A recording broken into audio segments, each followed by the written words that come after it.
Prakash sir, ನೀವು ಮುಟ್ಟಿದ್ದೆಲ್ಲ ಚಿನ್ನ ಅನ್ನೋ ಥರ ಯಾವುದೇ ಪಾತ್ರ ಕೊಟ್ಟರು ಕೂಡ ಆ ಪಾತ್ರನ ತುಂಬ ಅಚ್ಚುಕಟ್ಟಾಗಿ ನಿಭಾಯಿಸುವಂಥ ಒಂದು ಅದ್ಭುತ ಕಲಾವಿದ ಸರ್ ನೀವು.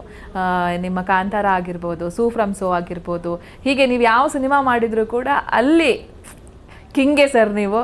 ಸೊ ಈಗ ಮಾರ್ನಮಿ ಸಿನಿಮಾದಲ್ಲೂ ಕೂಡ ನೀವು ನಮ್ಮನ್ನು ಭರ್ಜರಿಯಾಗಿ ಅನಿಸೋದಕ್ಕೆ ಬರ್ತಾ ಇದ್ದೀರಾ. ನಿಮ್ಮ ರಿಯಾಕ್ಷನ್?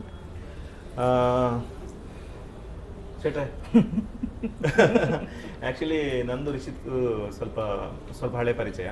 ಸೊ ಈ ಸಿನಿಮಾ ಇವರು ರೈಟಿಂಗ್ ಪ್ರೊಸೆಸ್ ಟೈಮಲ್ಲಿ ನನಗೆ ಕಾಲ್ ಮಾಡಿದ್ರು, ಹೀಗೆ ಒಂದು ಸಿನಿಮಾ ಮಾಡ್ತಿದ್ದೀವಿ, ನಿಮ್ಗೆ ಸಪೋರ್ಟ್ ಬೇಕು, ನೀವು ರೈಟಿಂಗಿಗೆ ಬರಬೇಕು ಅಂತ ಕೇಳಿದ್ರು. ಬಟ್ ನಂಗೆ ಟೈಮ್ ಕೊಡೋಕ್ಕಾಗಿಲ್ಲ. ಆದರೂ ಏನೆಲ್ಲ ಫೋನೆಲ್ಲ ಮಾತಾಡ್ತಿದ್ವಿ. ಸುದ್ದಿ ಅಂತ ನಮ್ಮ ಮಂಗಳೂರು ಹುಡುಗನೇನಪ್ಪ ಆ ಒಂದು ಲೈನ್ ಇದು. ಸೊ ಆಮೇಲೆ ಇವರು ಕೂತ್ಕೊಂಡು ಚೆನ್ನಾಗಿ ಮಾಡಿದರು.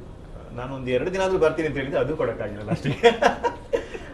ಅದೊಂದು ಬೇಜಾರಿದೆ, ಕೂತ್ಕೋಬೋದಿತ್ತು ಅನ್ನುವಂಥದ್ದು. ಆ್ಯಂಡ್ ಒಂದು ಅಷ್ಟು ಜನ ಸಜೆಸ್ಟ್ ಮಾಡಿದ್ದೆ, ಬಟ್ ಇವರೇ ಚೆನ್ನಾಗಿ ಮಾಡಿದ್ರು. ಆಮೇಲೆ ಎಲ್ಲ ಆದಮೇಲೆ ಸ್ಕ್ರಿಪ್ಟ್ ರೆಡಿ ಆದಮೇಲೆ ಕಾಲ್ ಮಾಡಿದ್ರು, ಹೀಗೆ ಇವ್ರು ಮಂಗಳೂರಲ್ಲಿ ಇದ್ದರು ಆಫೀಸ್ ಮಾಡಿಕೊಂಡು.